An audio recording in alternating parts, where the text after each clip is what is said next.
हमारे विप्रदेवों से, संत महापुरुषों से, नानी से, दादी से हमें नाम प्राप्त हुआ है।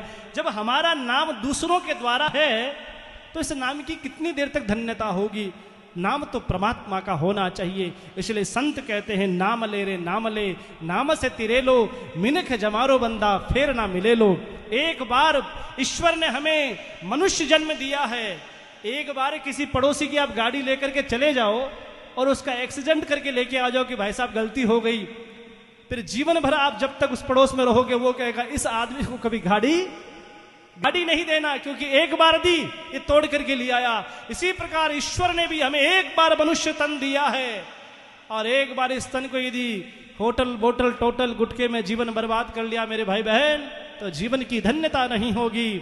इस जो ये मानव तन है, कबीर कहते हैं चदरिया झीनी रे झीनी, जैसे मुझे परमात्मा ने सौंपी थी त्यों की त्यों धर दीनी, चदरिया झीनी रे झीनी, जैसे मुझे दी गई वैसे मैंने गुरु के चरणों में समर्पित कर दी।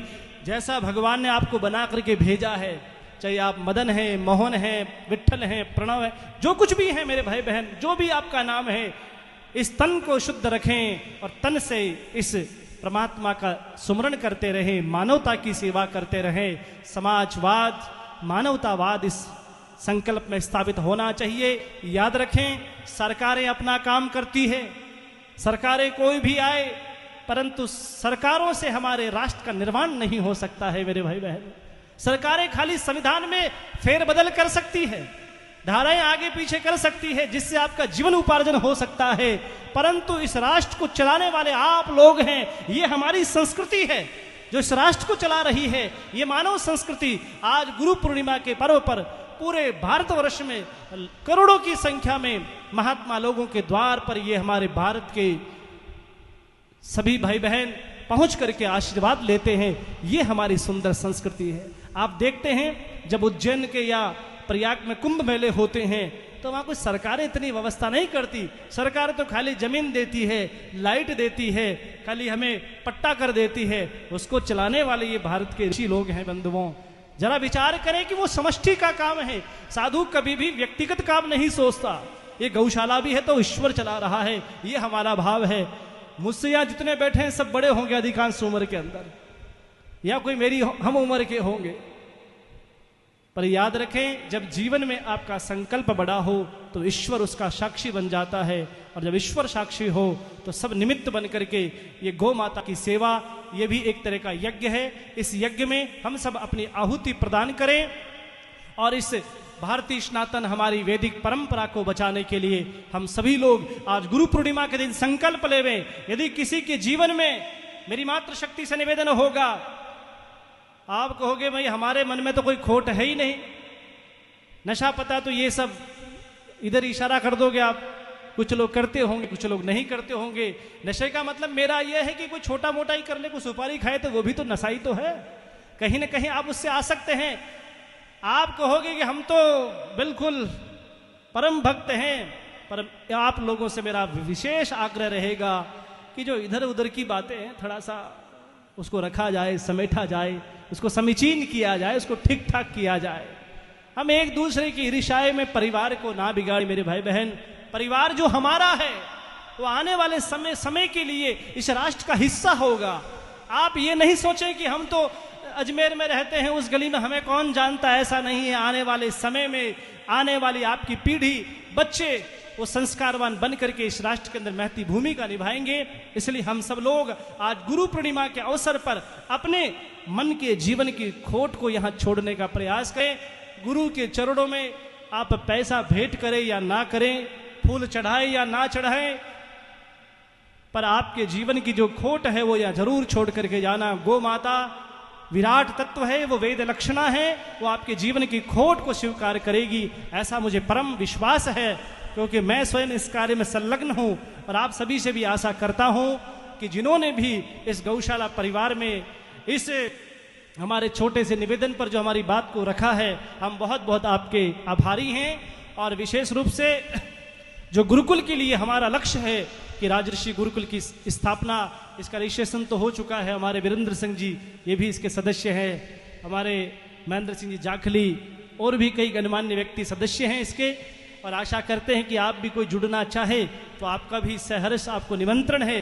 कोई भी समाज, कोई भी बंधु वर्ग जुड़े और इस गुरुकुल को मैं चाहता हूं कि भारत ऐसा बने, हमारे मस्तक पर तिलक होना चाहिए और हमारे आने वाले समय में चाणक्य की जैसी हमारी चोटी होनी चाहिए, तभी हिंदू राष्ट्र की स्थापना हो सकती है। हम खाली कल्पना कर ले बंधुओं, खाली दुपट्टा पहन ले और जय श्री राम के नारे लगाएं, ये ढकोसलेबाजी हो सकती है। पर याद रखें, हिंदू राष्ट्र को बनाना है तो शुरुआत अपने घर से करनी होगी। मैं लोगों से कहता हूं कि भैया मुझे एक छोटा बच्चा दो, मैं इसे पढ़ा लिखा करके मेरा आने वाले समय का उत्तराधिकारी नियुक्त करना चाहता हूं। तो लोग मुझे कहते बोले महाराज क्या करें, बच्चे तो बड़े बदमाश हो गए, सन्यासी बनना नहीं चाहते। तो मैंने कहा भैया आप नहीं बनाओगे तो हमारी विरासत कैसे चलेगी। ये जो शरीर बैठा है ये आपके बीच में से ही निकल करके यहां पर पहुंचा है। मैं आपसे आशा करता हूं कि ऐसा कोई बच्चा हमें मिले जिसको हम एक अच्छा सन्यासी बनाएं, ऐसे विद्यार्थी तैयार हों चाणक्य जैसे, ऐसी शिक्षाएं हमारी जो नालंदा तक्षशिला विश्वविद्यालय से दुष्टों ने जो जला दी थी और जला करके जो किताबों को राख किया था उसको वापस पुनः स्थापित करने की आवश्यकता है। भाइयों और बहनों, ऐसे समय पर हम सभी लोग हम करें राष्ट्र आराधना ईश्वर के साथ में, मन में हमारे भीतर ईश्वर के प्रति अटूट श्रद्धा होनी चाहिए। मैं आप लोगों से निवेदन करूं, आपके गांव का मंदिर हो चाहे शहर का मंदिर हो, उसकी जवाबदारी आपकी है, खाली पंडित जी की वहां जवाबदारी नहीं है। कान खोल के सुने, आप सोच लेंगे पंडित जी जवाबदारी निभा देंगे, ऐसे सनातन की रक्षा नहीं होगी। आप सभी की जवाबदारी है कि हम सब उस मंदिर की रक्षा करें, उस मठ को संभालें, जाएं वहां पर रोजाना, क्योंकि ये हमारे प्रतीक हैं। ये प्रतीक जब नष्ट हो जाएंगे तो फिर आने वाले समय में हम कैसी कल्पना कर सकते हैं। आक्रांताओं का समय जो था वो धीरे धीरे समाप्त हो रहा है और हम सभी को खुशी इस बात की है कि आने वाले समय में जो सपना देखा था स्वामी विवेकानंद ने, जो सपना देखा था स्वामी राम तीर्थ ने, जो सपना देखा था स्वामी ज्ञान तीर्थ ने और जो सपना देखा था बालक ब्रह्मचारी ने, आने वाले समय में वो पूरा होगा। हमारा राष्ट्र पुनः उत्थान की ओर चलेगा और हमारे घर घर से गौ की सेवा होगी, पशुओं की सेवा, पशु पक्षी पंछी परिंदे सबकी सेवा होगी, मानवता की सेवा होगी। ऐसा आप सभी लोग भाव लेकर के जाएं। खाली यहाँ पर आए, सभी लोगों के भाषण सुने, प्रवचन मुझ भिक्षुक के सुने और फिर लौट जाएंगे, इससे जीवन की उपयोगिता नहीं होगी। आए हो तो गांठ बांध करके कमर कस करके चलना है। आने वाले कुछ समय में हम सब लोग गुरुकुल की स्थापना करेंगे और आपके ही बच्चे पढ़ेंगे, क्योंकि हम तो भैया आप जानते ही हो हमारा तो जीवन बिल्कुल सिंगल है ना। आप लोगों के बच्चे यहाँ पढ़ेंगे और आने वाले भविष्य का, कल का, उसमें से निकल करके कोई चंद्रगुप्त बने, कोई आगे चल करके अच्छे विद्यार्थी बन करके राष्ट्र को संकल्पित कर सके। ऐसे पावन अवसर पर भारत की ऋषियों की गुफाओं में, कंदराओं में भूत भविष्य वर्तमान जितने भी ऋषि मुनि महात्मा तपस्वी जो विचरण कर रहे हैं, मैं सभी को यहाँ से प्रणाम करता हूँ, वंदन करता हूँ और आशा करता हूँ कि हमारा प्रणाम स्वीकार करेंगे। ऐसे शुभ संकल्प के साथ आप सभी ने जो यहाँ अपना अमूल्य समय हमारी सूचना के द्वारा, बहुत हमने कम समय में सूचना आप सब लोगों दी थी। आप सोच रहे होंगे कि पिछले साल तो बहुत बड़ा आयोजन था, 10-12 हजार पब्लिक थी यहाँ पर, इस बार बड़ा छोटा। तो कारण ये है कि आप लोग व्यवस्था सुदृढ़ रखेंगे तो हम तो और इससे बड़ा भव्य कर देंगे, आप चिंता नहीं करें। और विशेष रूप से आज भोजन प्रसादी, महाप्रसादी के जो हमारे लाभार्थी हैं, हमारे शिष्य आदरणीय केशव सिंह जी पिपाड़ के और उनकी पूरी टीम, उनके द्वारा यह भोजन प्रसाद की, महाप्रसादी की व्यवस्था की गई है। और जो आप भव्य सुंदर टेंट देख रहे हैं, उनके द्वारा टेंट की व्यवस्था रिया, मेड़ता और डेगाना के कुछ कार्यकर्ताओं के द्वारा, उनकी बहुत सुंदर ये जो टीम है उनके द्वारा उन्होंने ये सब जवाबदारी ली है। आप सभी को मेरी ओर से बहुत बहुत आशीर्वाद। और एक बार सब मिलकर हम जय घोष करेंगे, बोले सियावर रामचंद्र भगवान की, बोले स्वामी जी श्री रामचरण जी महाराज, बोले गौ माता की, बोले भारत माता की।